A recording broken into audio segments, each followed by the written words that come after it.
robbing Peter to pay Paul. That was my reality, professionally and personally. Yep. And I remember asking Sean, when is enough enough? Like when do we call it? Mm-hmm. Because this just, it's not working.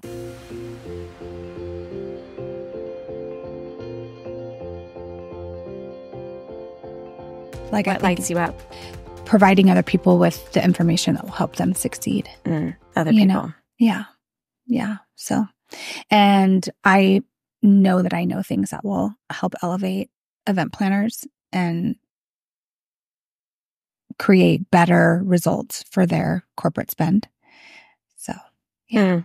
Yeah, Okay, so let's start at the beginning. Okay. Way back when. You grew up in Oregon. I grew up in Seattle. Yeah. Washington. Outside of Seattle. Yeah. Outside of Seattle. Yeah. When did you decide that you wanted to be a part of Steelhead? Well, interestingly enough, there was no real intention to get involved with the family business. Mm-hmm. It was happenstance. My education and first career was all in social work. Mm-hmm. And I was working with really, really at-risk youth, homeless, in foster care, unfortunately abused, and needed a bit of a sabbatical to just help heal my heart a little bit. And my intention with Steelhead was to make some money in the family biz while I took a break from my heart work. And, well, obviously I've never left. So, yeah. Was it your own journey? We actually we've known each other for a few years now. Yeah. And I feel like this year our relationship just gets deeper and deeper and we're building more trust. Mm-hmm. Me too. Mm-hmm. And I honor you. Thanks. You too. Thank you. I don't know what your childhood story is. Oh, goodness. We're going there. Yeah. Hi, let's do it. Because I want to know why social work. Yeah. And I know that I've heard you allude to some things, but I really don't know. Was it because of your own journey as a child that led you to that direction, or why did you choose that path? Directly, no, but probably indirectly, yes. So I was raised by my father. My mom, unfortunately, has a long history of addiction and really unhealthily weaved in and out of my life, even up until this moment. So, from birth to 48, hasn't really been a consistent. So I was raised by my dad. And I think that there has been a part of my heart that has maybe an amount of compassion for those who are going through hardship, because I've been through it in really all the ways. And though I can't say I went into social work because of my childhood, I think indirectly, yeah. Yeah. You have such a kind heart. Oh, thanks. Yeah. And also this really edge to you too, which I love. It's that duo of I really give a fuck and fuck you. Yeah. Yeah. Thanks. Well, you've captured it. Yeah. It's true. And I think some of that has been a survival skill, needing to take care of myself and not repeat the patterns that I have been a witness to. And it's required me to be really tough because, humans tend to model what they saw growing up. And I refused to be the type of person that I was a witness to. What were you a witness to? So your mom with her alcoholism in and out. Your dad seems to be a staple in your life. He was just here. Yeah. Yeah. He was so cool. Yeah. He's a very unique human. How did those two interplay with one another growing up? I learned how to show up despite being afraid or not having from my dad. So he's a very, very resilient and driven person, which shaped me. And I think that it really helped me survive and succeed in all of the ways. Not demonstrating like a lot of compassion or softness. He's not that type of masculine. He's much more the traditional masculine. And that led to me, really being a strong woman and needing to learn how to soften up. So that's been my journey, because I wasn't a witness to that nurturing, the compassion that, women tend to kind of bring to the table as moms. Gotcha. Yeah. That wasn't the mom that you experienced. No, unfortunately not. And as much as I love my mom, and really at this point in my understanding of our relationship, I have a lot of compassion and like some sadness for just the way her life has shaken out. Yeah. It's hard to be a witness to someone suffering, and I don't take it personal anymore. Yeah. That's a journey. Dude. When did that, that was more recently that happened? Within probably, the last 5 years. It hasn't been very long. Yeah. So your dad's kind of a blue collar guy. The trade show industry, I grew up, my dad's a stagehand. Yeah. So in Vegas, which is different than Seattle. Yeah. When did he decide to open up Steelhead, and for what purpose? Yeah. So actually, he started Steelhead in 1996. And prior to that, he was working for a conduit company in Northern California. And he was their marketing manager and their event planner, and was outsourcing to companies like Steelhead, and wasn't finding the support that he needed, and decided, I think I can do this better than those I'm hiring to do it. So he went to go work for a company that offered trade show design and build services. Didn't love what they were doing either. So he cashed out his 401k, bought a couple assets from that company, and Steelhead was born. Dang. How young were you? Let's see, 1986. So I was in high school. Yeah. Yeah, I was in high school. Yeah. It's a good time to be in high school, the 90s. Yeah, it was pretty fun. And so did your dad raise you exclusively? Was he your sole caregiver and your mom popped in and out? Yeah. Okay. Yeah, for the most part. My dad, as I mentioned, is a really unique person. He's, a hippie that in the 80s went into corporate America. So he has a long ponytail and a mustache, and, I think has smoked weed morning, noon, and night. For as long as I've been alive.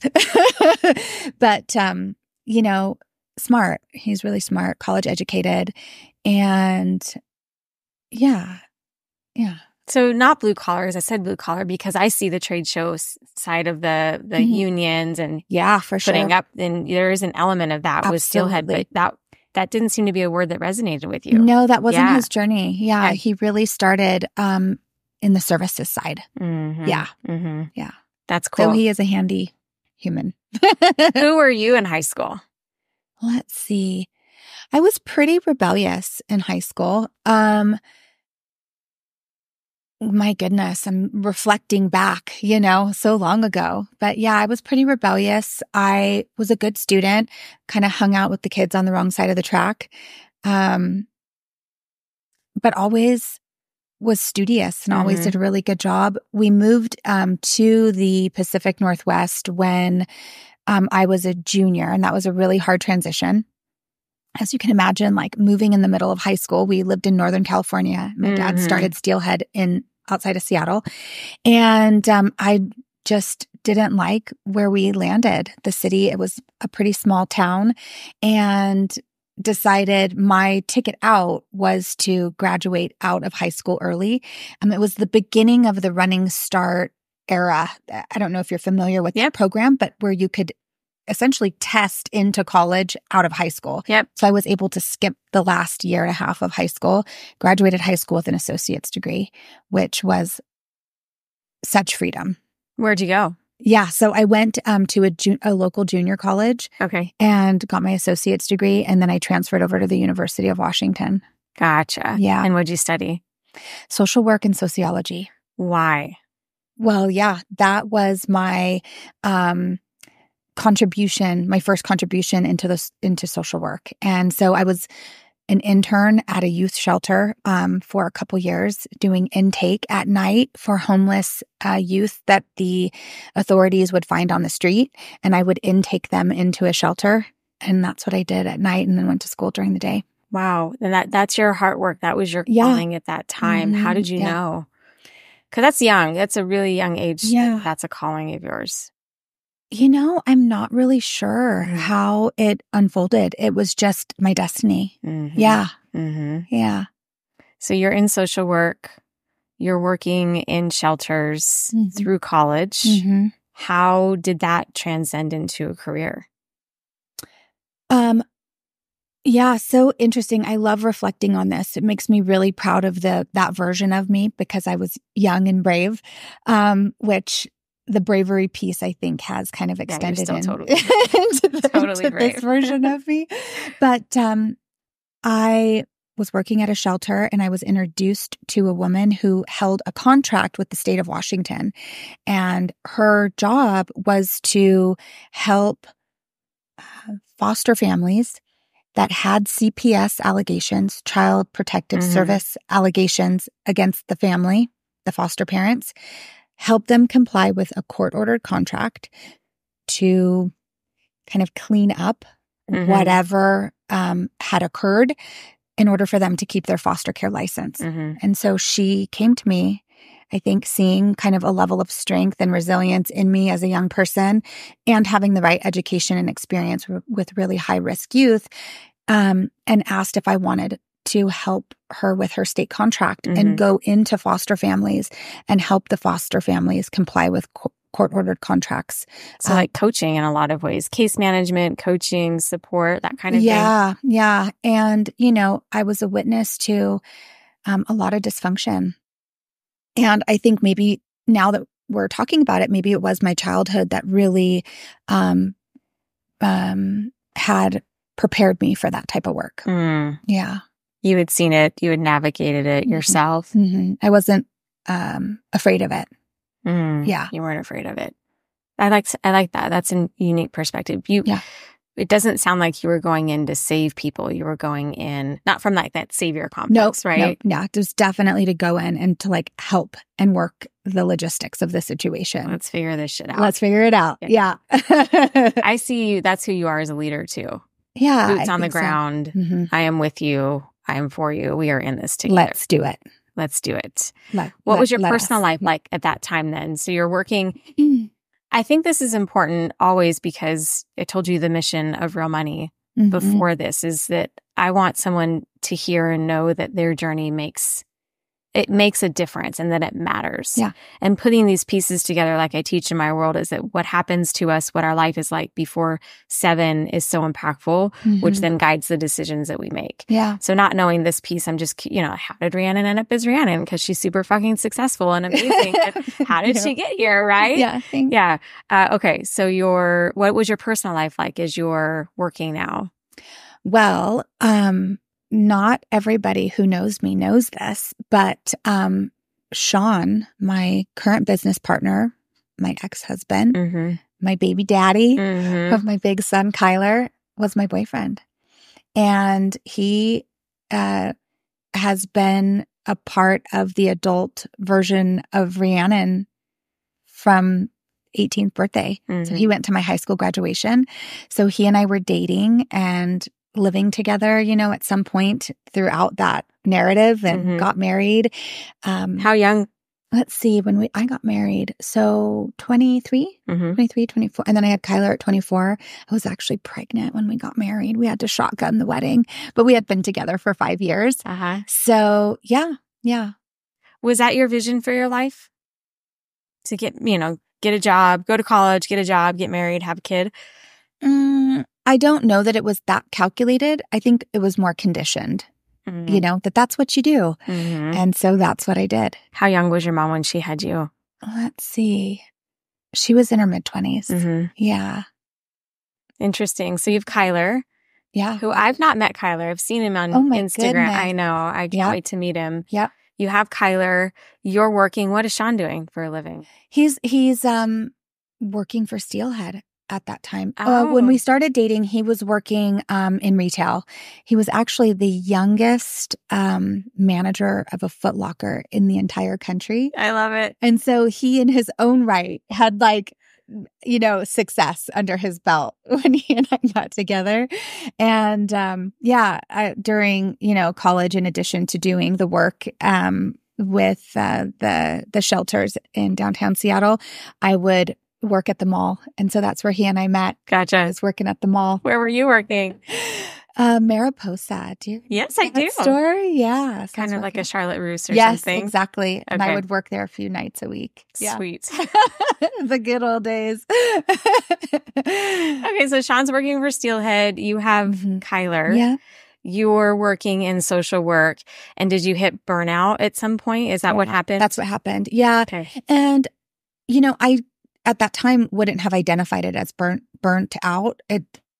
I didn't know enough about life to put those words to it, but I needed a break. I was just feeling really sensitive, overly sensitive, and was losing my ability to tactically show up without feeling like a wounded bird. And I just needed a bit of a break. At the time, that's what I thought I needed, was just to take a bit of a sabbatical, take a deep breath, do something different, and then fill my tank back up and then go back into the work. Yeah.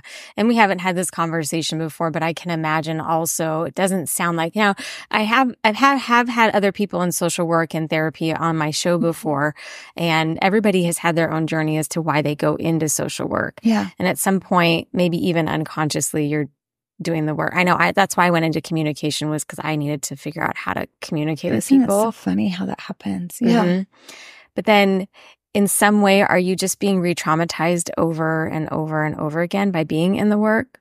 Do they teach you how to put a shield on and disassociate to it? Mm-hmm. I can't imagine you're the kind of person that can just disassociate to anything. Mm-hmm. But what was your experience navigating through those households? Was it you trying to also figure out how to heal your own stuff? Were you even that aware yet? No, not aware. At that time on that level. And the conversation around self-care wasn't alive.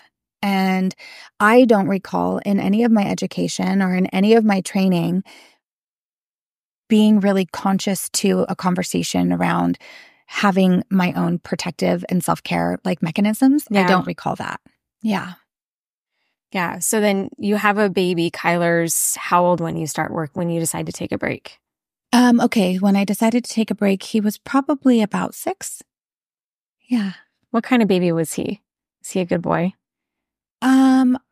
Well, I know you can probably relate to this, but he being my oldest, I feel like we grew up together. Mm-hmm. I didn't know what I was doing. And well, obviously he didn't, because he was an infant and a baby. And so we learned from each other. Yeah. And that has its pros and cons. We're very, very, very close now. But, it was hard of being a first-time mom and a working mom. So it was a challenge. Yeah, it was a challenge for me too. My mom lived on the other side of town, sort of from me. And she was there, but still, we're just still figuring it out on our own. But then without your mom in the picture too, there was no role. Did you have other strong female women in your world to role model what that was like? I really didn't. Yeah. Yeah, I really didn't. And I think that's why I'm so committed to showing up well now as a woman and sharing with those that want or need support. Mm-hmm. I don't know if you know this about me, but I've been a foster mom 3 times. I've heard you say that. So, threading the needle in. Mm-hmm. So you're in social work. You decide to take a break. Sean's working at Steelhead. You decide to work at Steelhead. Yeah. And when did the foster children come into the... Sure. So actually, my first foster daughter was living in one of the foster homes that had to be shut down because the family refused, couldn't, wasn't capable of complying with the court-ordered contract. So their foster contract was dissolved. Terminated. Yeah, terminated. And she ended up living in a shelter. And I had been a witness to her journey. I had to interview all of the foster kids throughout my term with the family. And she and I formed a relationship. She was 14 years old at the time. And, I went to her wedding, and so it was really beautiful. At that time, I was probably about 25 or 26. Wow. And Kyler was 2. And everybody thought we were crazy for bringing in a foster kid, especially one from that type of situation. Foster teenager, but you could not. I couldn't not do it. Right? Yeah. And it was around that time, maybe a year later, that, now having a foster daughter and still working in that world, it became a bit much. And that's when I decided to take the sabbatical. People think that as kids get older, they become easier. And I have found that to be quite the opposite, actually. I mean, our kids, I met my adopted son Range when he was 8, 7, had just turned 8. Yeah. Connor was 9.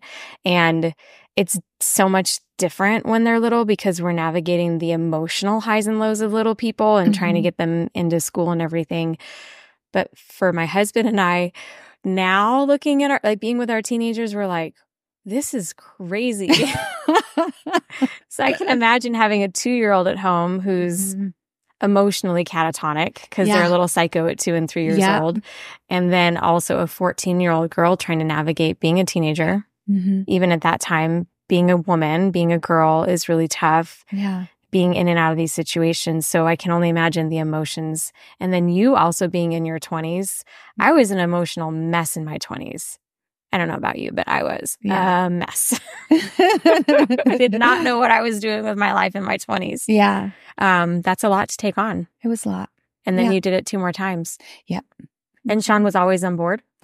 Yeah, for sure. So actually, right after Desiree left our house, she moved out and went to school and moved over to the big city into Seattle. The next foster, I guess you could say, I became the legal guardian of my cousin, who my aunt at the time was struggling with addiction and lost custody of her. So she ended up in foster care. So I became her legal guardian. Yeah.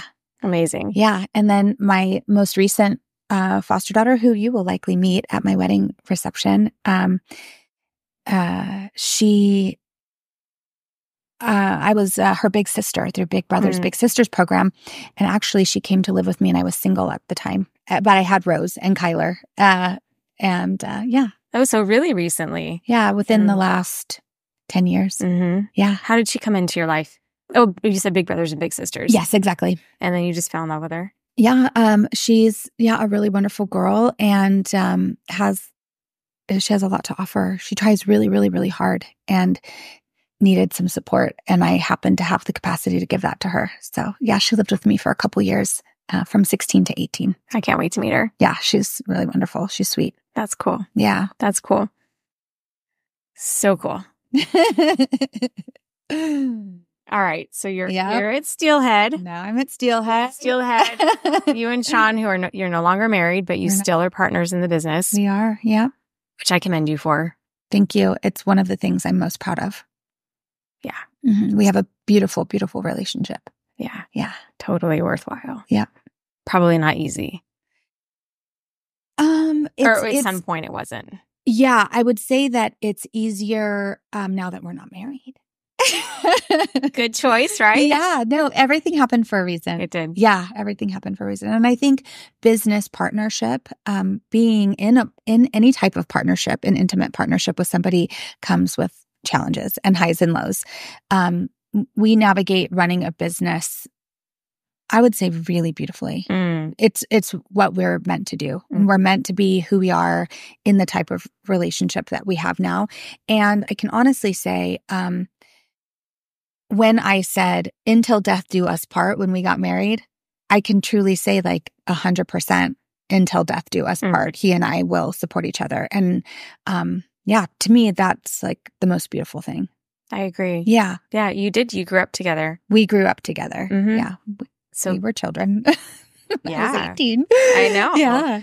I know. And so when you stepped into working at Steelhead, it doesn't sound like you had a vision for being a leader at Steelhead. It was really more of a reprieve to catch your breath, make some money.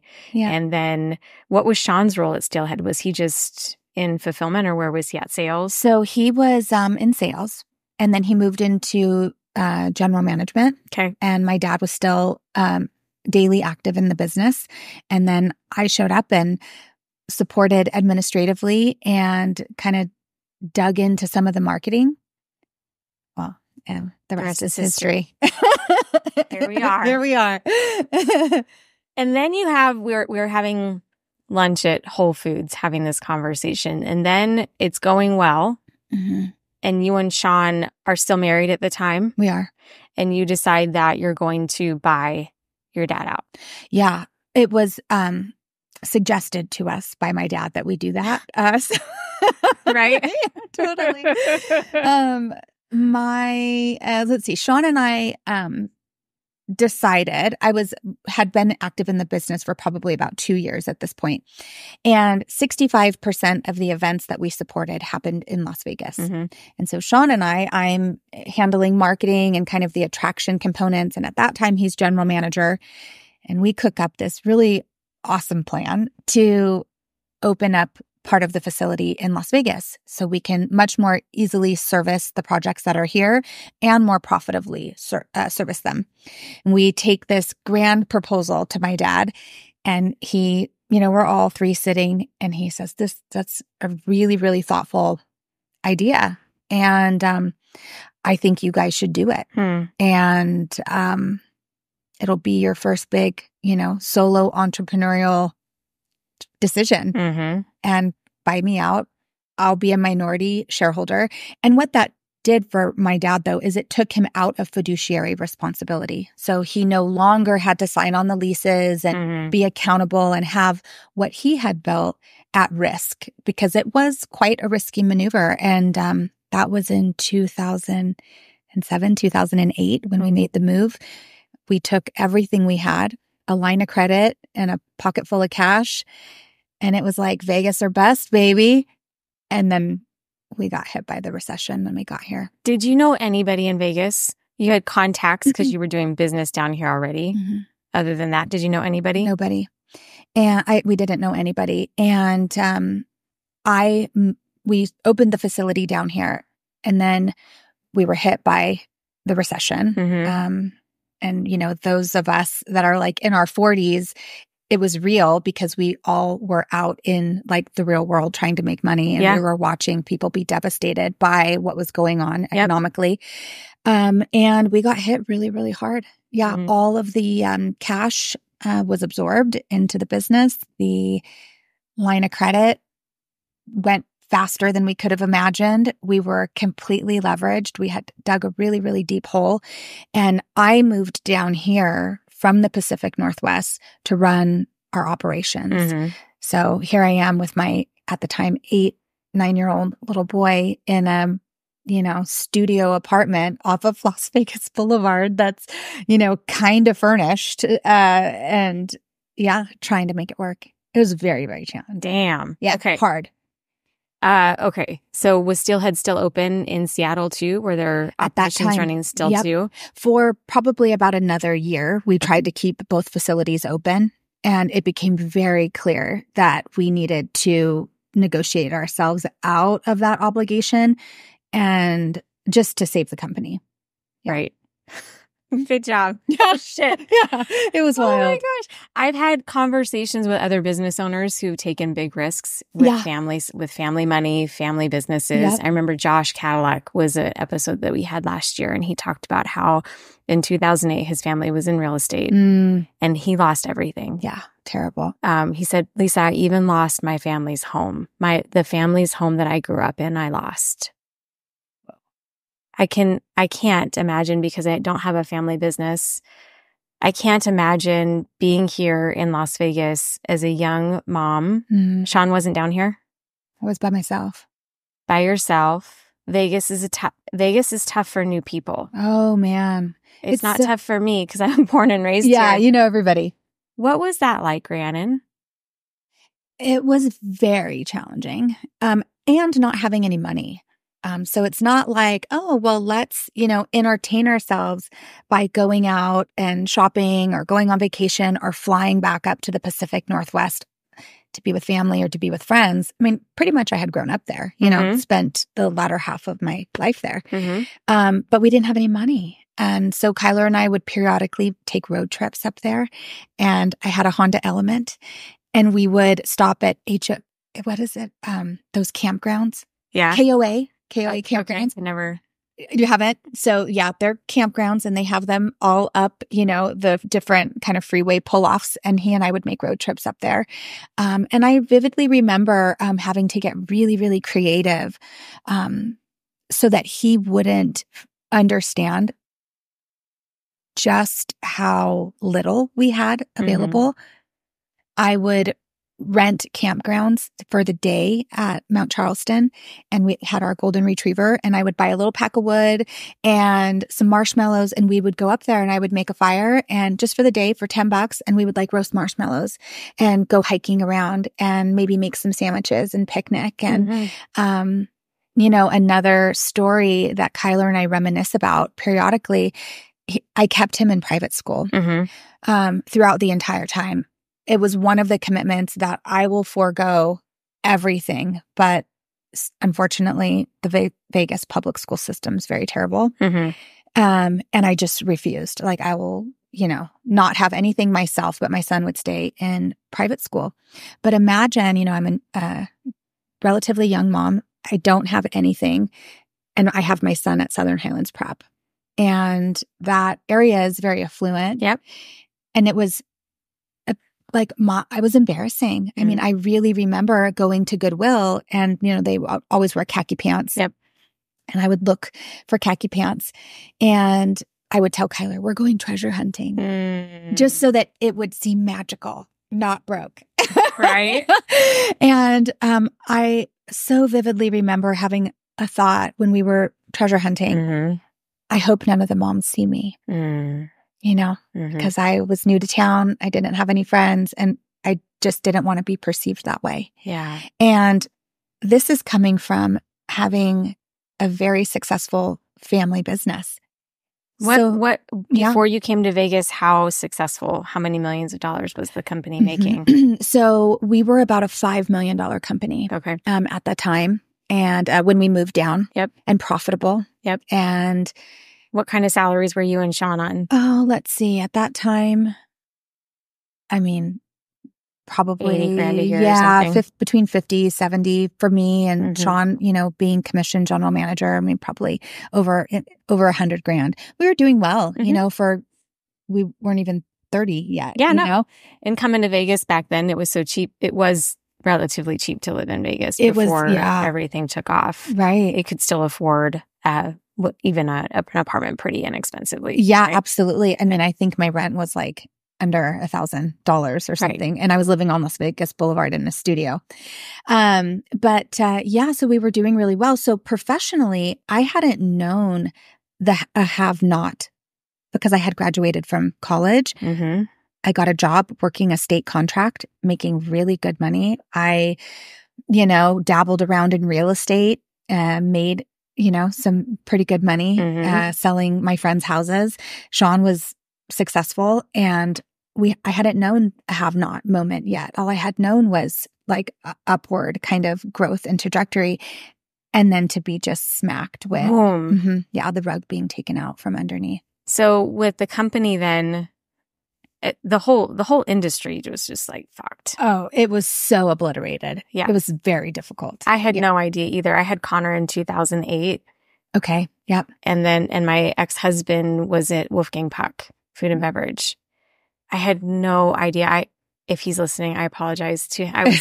I was horrible to him, but I really had no idea at that age what was going on in the industry and going on in Vegas. Right. I had just didn't have the perspective. Right. So you guys come down, you're literally thrown down. And when you say you were broke, the company wasn't making any money? No, we were completely and utterly upside down. I lived off credit cards. And so fast forward to 2010 and 11. Well, let me pause for a moment because I had one of those moments in my life where do you keep fighting? Or do you call it? Yep. I think I told you when we had lunch, but, really robbing Peter to pay Paul. That was my reality, professionally and personally. Yep. And I remember asking Sean, when is enough enough? Like when do we call it? Mm-hmm. Because this just, it's not working. Like, do I go to Sapphire? Like, what are we doing here? It was, Just throw in the towel. Yeah. And just like, try to work on the recovery.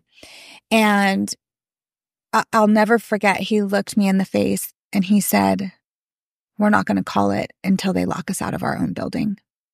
And I like get emotional thinking about it because that was a possibility, girl. Like it was real, payroll, no payroll, rent, no rent. And we had a 30,000 square foot building here in Vegas. Those aren't cheap. No. And it was in that moment that it was like a ride or die, and I was presented with the option, fuck it, let's roll. Yeah. And so it was really from that point forward that he and I, let's just take it as far as we can take it. Let's push it as hard as we can push it. And we recovered. Mm-hmm. For how long did that take you? So things were really terrible 2008, 9, and 10. And at the kind of middle of 2010, remember Ed Hardy, the brand Ed Hardy? Mm-hmm. We got a telephone call out of the blue. And like, we barely had payroll, the next payroll. And they said, we have a trade show we want to go to. We need to go in 6 weeks. Can you guys pull it off? And we said, we sure can if you can wire us the deposit tomorrow. Tomorrow's good. Today, if you can get it here. And that was the beginning of the turnaround. That deal was the beginning. That deal probably saved our company. It was, a little gift from the universe. And we worked our butts off for the customer. But the timing couldn't have been more critical. My heart's beating really fast just thinking about that whole experience. Yeah, it was wild. Wow. Thanks. Yeah, 'tis good. Yeah. So the doors didn't get locked. Nope. One client doesn't turn a company around. No.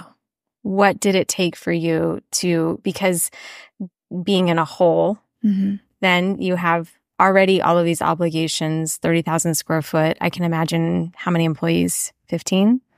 Oh, probably closer to 25. Okay. Yeah, we have a big operation. Yeah, 25 employees. Vegas is resilient. Yeah, it Thank is. God. Totally. My goodness. We bounced back. By 2011, things are moving again. What did that turnaround take? It's really interesting. Again, I have to give Sean a lot of kudos for this, but another lesson that I learned from him, and I think he has a wisdom that is deeper than the years he's been alive or the experiences he's had in this lifetime. I remember we were given the opportunity to go to a trade show ourselves. And at this point, like, we're not out of like trouble, like we're in a hole.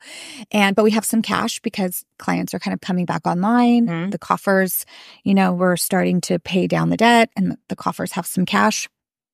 And we're given this opportunity to go to a trade show. I'm like, oh, should we spend the money to go?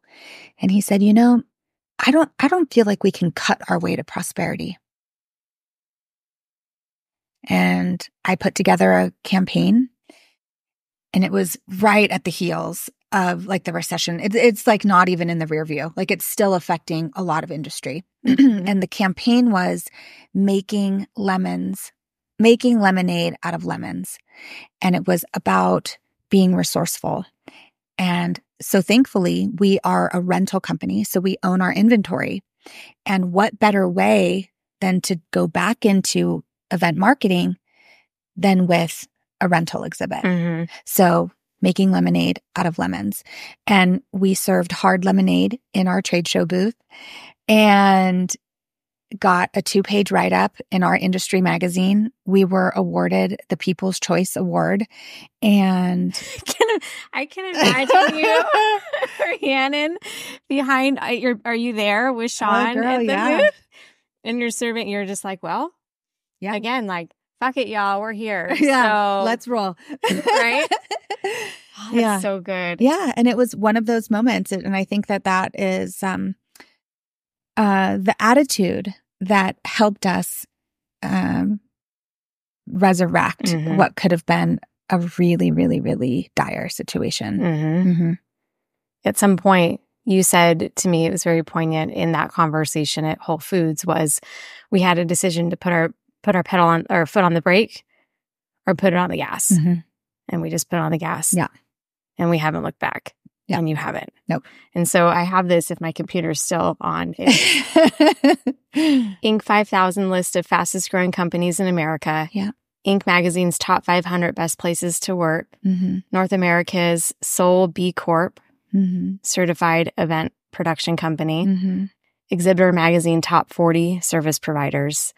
And the Las Vegas Business Journal top workplaces. 4 years in a row. 4 years in a row. Yeah. In 2006, I was gonna do the like fancier version of this, but it's cool now. I'll take it. In 2006, or at 3.5 million family-run business in 2006 to a 22 million powerhouse by 2023.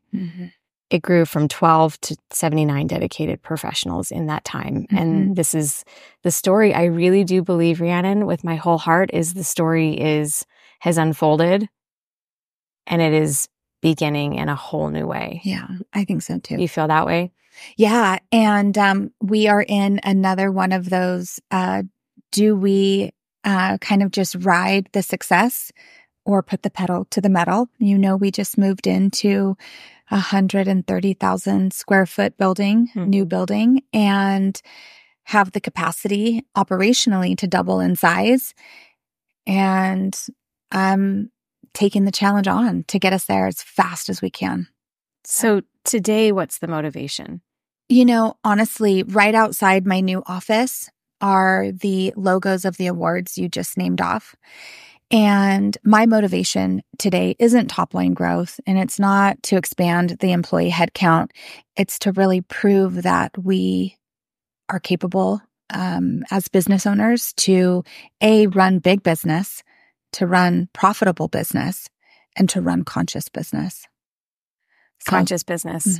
Yeah. So, you know, my favorite award out of all of those is the Inc. magazine top 500 places to work in America. It's unbelievable to me that we have that accolade like under our belt. And I'm so thankful.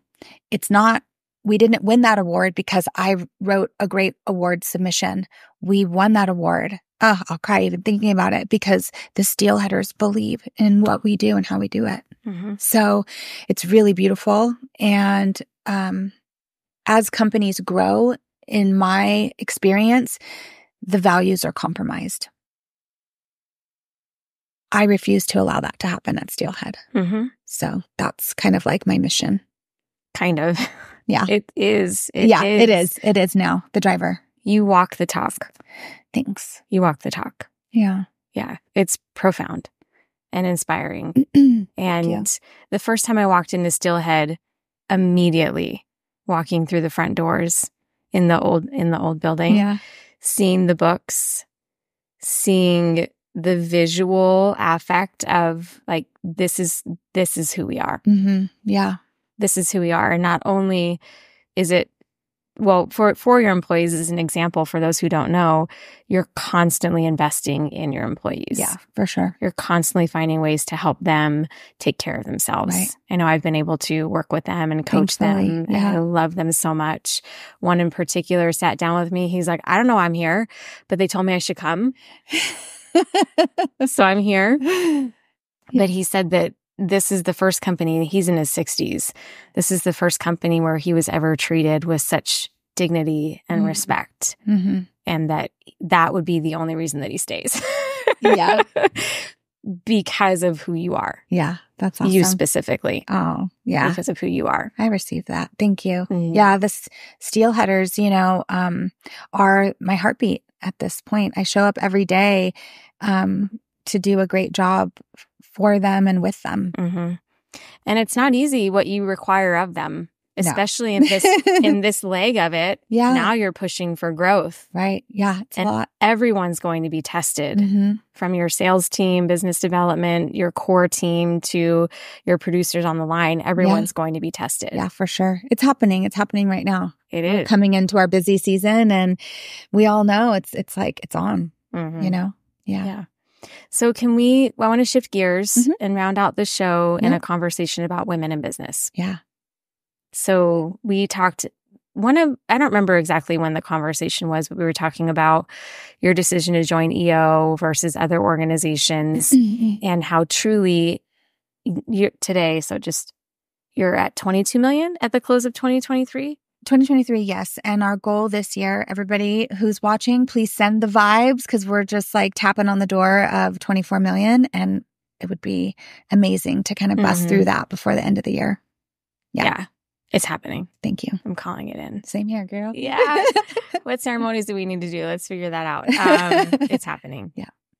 So as a woman in business, not only a woman in business, but as a woman in a generational business with your father's business, and then also as successful it is, there are very few women in your shoes on this planet today. Yeah.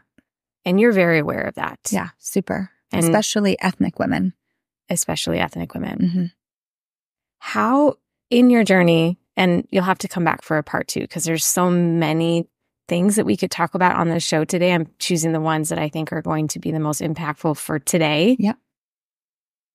There are a few women, ethnic women, who are like you, who run a almost $24 million company, who have essentially birthed it today into its existence. No one handed you anything. No. And how have you journeyed as a woman through this, and who have been the people who have supported you on the journey? Well, honestly, a lot of men. And my ex-husband, he's a big believer in me. And so I'm really thankful that his support hasn't been combative. It's been very, very supportive. And other men in business that see something kind of in me. My dad is also a huge champion of mine. And I think part of the way that I was reared, positive and negative, I watched how my dad navigated in the universe, and it was masculine, and he decided what he wanted, and then he worked a plan to get there. And I modeled that. And I'm thankful. It really built up the masculine side of my personality. And I know for the first part, the majority of my career at Steelhead, I bulldozed my way through all of the obstacles. And I pushed the heavy boulders up the hill. And I outworked and outsmarted and outthought, and it was all very heavy energetically, like just pushing my way professionally through the universe. I'm at a place now where I'm wanting to discover that my power isn't the brute strength and the outworking and the hours and the traveling nonstop and training nonstop. I've done that piece, and it's okay for me to kind of blossom into this more feminine energy and hold the strength, but I don't need to bulldoze the same way that I did. But honestly, to get where I'm at, I wouldn't go back and change that. I'm very proud of what I've accomplished, and it took, puffing up my shoulders. Like I didn't have to wear a pantsuit, thank goodness. But just being big and being big and being brave and really wearing that masculine kind of overlay. It helped me get where I've gotten. And I'm proud of that. I wouldn't apologize for it, though. It did disconnect me from the femininity. But it's meant to be my narrative, Agreed. Yeah. Totally. You wouldn't be where you are. You wouldn't be who you are today without all of that. Yeah. What is the shift that's happening now? Well, I think it's me consciously choosing to take that persona and like pay homage to it and retire it. And I say retire in that I know that I will always have that available to me if I need it. And right now, I don't have to be that way in the universe. It's not required of me. And I'm not working really any less. My brain, is on fire. I have smoke coming out of my ears. I have a very long to-do list. I just don't need to approach it with that same type of energy. And I'm learning about what that means to me. Yeah. Yeah. We have been in a sister circle together. What is the sisterhood? What does the sisterhood mean to you today?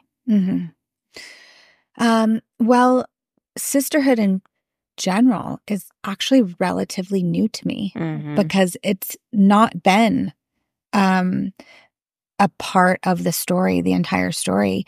It's something that I've worked really hard to cultivate over the last 10 years, probably, realizing that my family and my work wasn't fulfilling my soul. And it's not to say anything about family or work, because both my cups in both those realms were like maximally like full. Yeah. It's just I started to need something else. And that something else, it was other women in my life. And not just other women who run businesses or are entrepreneurs, but other women whose values are similar to mine, who I can learn about this uncharted territory of femininity from them. And I'm so thankful that I have a collective of women around me. And part of my advice, I think, for women who may be kind of struggling with those feelings of loneliness is to really go out of your way to make the acquaintance, even if it feels awkward. Like, hey, Corey, want to go get lunch? You want to go have a coffee? My friend. You want to be my friend? Because we're just not taught to do that. And yet, sometimes that's what needs to be done if you are starting to feel that longing for sisterhood. You just have to figure out, like, how do I make the acquaintance of these people that will help round out my life? I love that. I love that visual of roundness. Like, really soft. Softening it. And we get to be powerhouses and dynamic and forces for good. Yeah. And we get to have happy, whole families. Yeah. And live lives exactly how we want to live them. Right. And I do believe women in our 40s in particular, probably just because I'm surrounded by women in our 40s, we're figuring it out together. We really are. Yeah. I think we recognize that it's important. Yeah. And it's interesting because when I just reflect back, it's like, oh man, in my 20s, I was still really figuring out what I want, who I am, how do I want to be in the universe. And in my 30s, I was out to prove something like, you can do it, I can do it. You know what I mean? I don't care if you're a 50-year-old white man. You can do it, I can do it. Watch me. Yeah. And I was very rebellious in that way. And it was how I showed up. And then it was like, okay, great. Now I've proven that I can do it. Why? What for? Yeah. And I really started to have different questions about the purpose of life and feeling full. I'm excited to see this journey, this part of your life. I'm excited to be a part of it. I'm grateful to be a part of it. Thank you. Yeah. And discover it together. Okay. So last question, kind of, sort of. Yeah. Do you budget? No. I know you don't. Yeah. Why not? Oh no. I've been so calm and cool and collected up until this moment. Honestly, I don't know why I don't. I also am so scrappy. I've always just figured it out. Yep. I earn what I want. It's like I've just figured out a way how to just always kind of keep up with my desires. And if I want something, I figure out how to go get it. That's it. And I kind of love that about myself, though I know that it might not work for everybody. But for me, I am proud that have no debt. That's really stressful. So I wouldn't go into hawk, for something that like I really can't afford. And I'm glad that I have that boundary, because if I didn't have that boundary, I would be in trouble. Yeah. So I've just always kind of figured it out. Yeah. Yeah. I love that. I love the conversations, the conscious conversations that we have about money. Yeah. Because you get to. Yeah, right. You get to make it work for you. Right. And it's, you have your property in Mexico that you love. Yeah. You get to travel wherever you want, when you want. That's a life by design. It is. And, quite honestly, I say, I don't budget. It's also, I have put mechanisms in place that force the security, which is important to me. Yeah. Because I didn't grow up with a lot of security. So having things like 401k, having some cash in savings, having an IRA, investing in the kids' education fund, those sorts of things are important to me. I just need it to be mechanical and happen before I get my paycheck. That's right. And so that is, I would say, a form of budgeting. And because I would be remiss not to acknowledge that security is important to me. Yeah, of course. Like I want to know, like, I'm taking good, smart care of myself. And I just had to put those mechanisms in place, because when I get my check and all of the obligations are taken care of, I do whatever I want. I love that. Fuck yeah. Yeah. Fuck yeah. That's amazing. Yeah. That's amazing. That's freedom. Yeah. It feels really good. And, I've stumbled to get where I am. And honestly, I can say that my life is truly, when people say the school of hard knocks, here I am. I'm the graduate. But could it have been any other way? I wouldn't want it to be. No. I'm so thankful for who I am and how I am. Yeah. For sure. Good and bad, and still a work in progress. All of it. Yeah. Imperfectly amazing. Yeah. Imperfectly amazing and happy. So thank you. Thank you for sharing all of that. Absolutely. Last thing before we finish the show today, I do want you to talk about the foundation, because giving is who you are. It is who I am. And you just started the foundation. So how can people get involved? Yeah. And what's the mission behind it? Okay, I'll start with the mission, and then I'll kind of reverse engineer the why. So the mission is to inspire for-profit business owners of any level to be more conscious in their giving to the nonprofit sector. Don't just write a check. Don't just write a check, or not even write a check. Unfortunately, I know lots of entrepreneurs that are very caught up in what they do, and they aren't being considerate of the nonprofit sector and how their attention could really have a great impact. So that's the mission, is to help inspire for-profit companies to give more to the nonprofit sector. There's a statistic that I love to share. So $1 billion a year in 2023 was given to nonprofit. 5.9% of that came from for-profit corporations. A tiny sliver.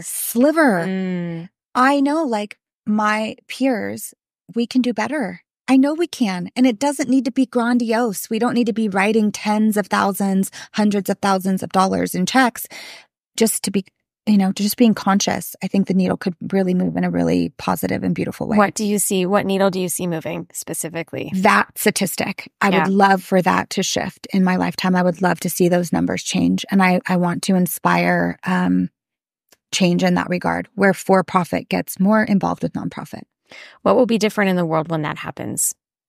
Well, I think, honestly, regardless of your political affiliation, I think we all can attest to the fact that, like, the government's not going to save us. And we all are individually impassioned by different projects and different causes. All of those causes, imagine this capitalist, kind of for-profit sector choosing to just use their workforce, to use their resources, time, money, and talent, and just take a piece of that and aim it at what each individual business owner cares about. Imagine the nonprofit amplification of good that would happen in the world. It's like you ask, what could I envision being better? And it's like, that's almost so unimaginably good. Yeah. And I would love to talk to more business owners about how they can do that.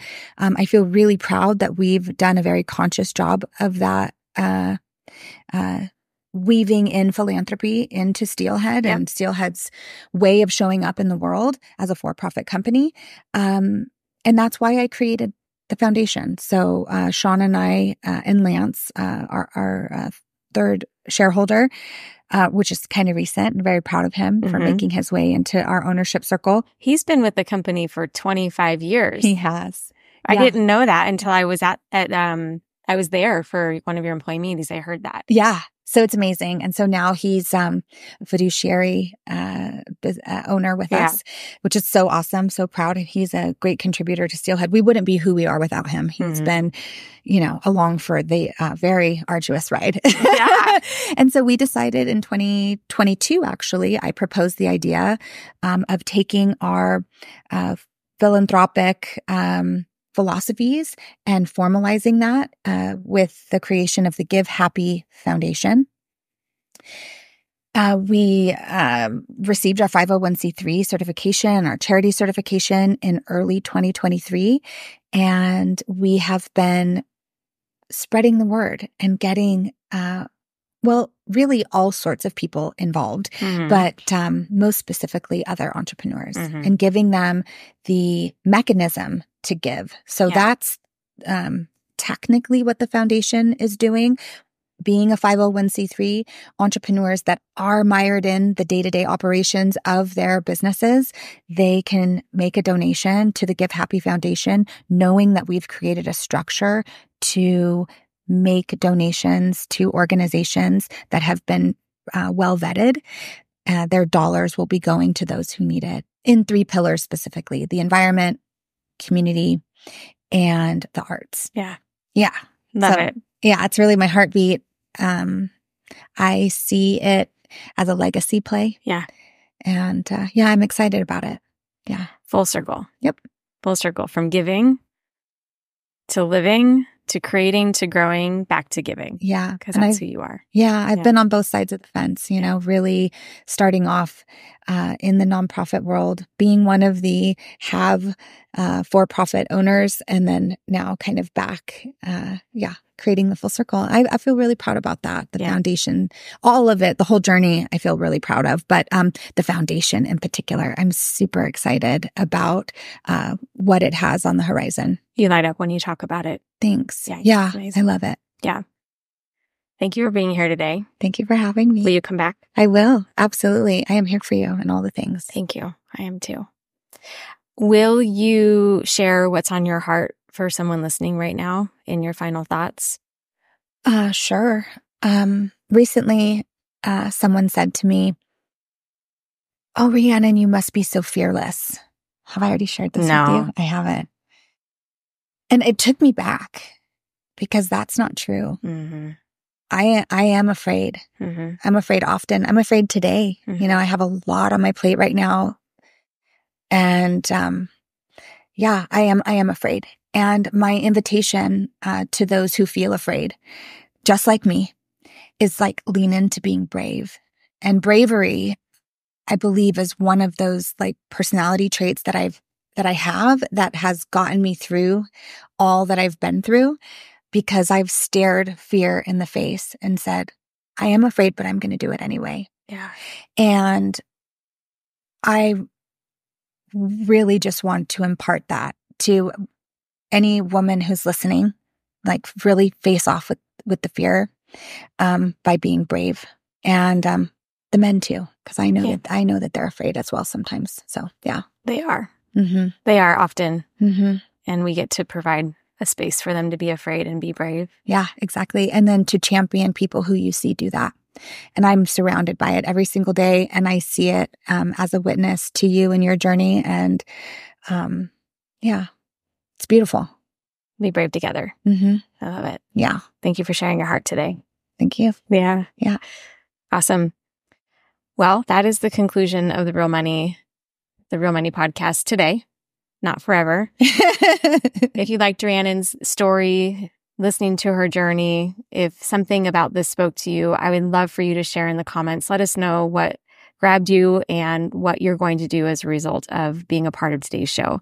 Thank you for being here. Thanks for being part of this conversation. Rhiannon, thank you. Thank you for having me. Yeah, I loved it. And we'll see you next time. Hey, thanks so much for being here today. I hope this conversation was super inspiring for you. Make sure you subscribe to my channel. And if you're looking to take the first step in my world, I know that you need to know your money personality. Join me on the adventure of knowing what your money personality is and how you can live your healthiest life financially. Do that today.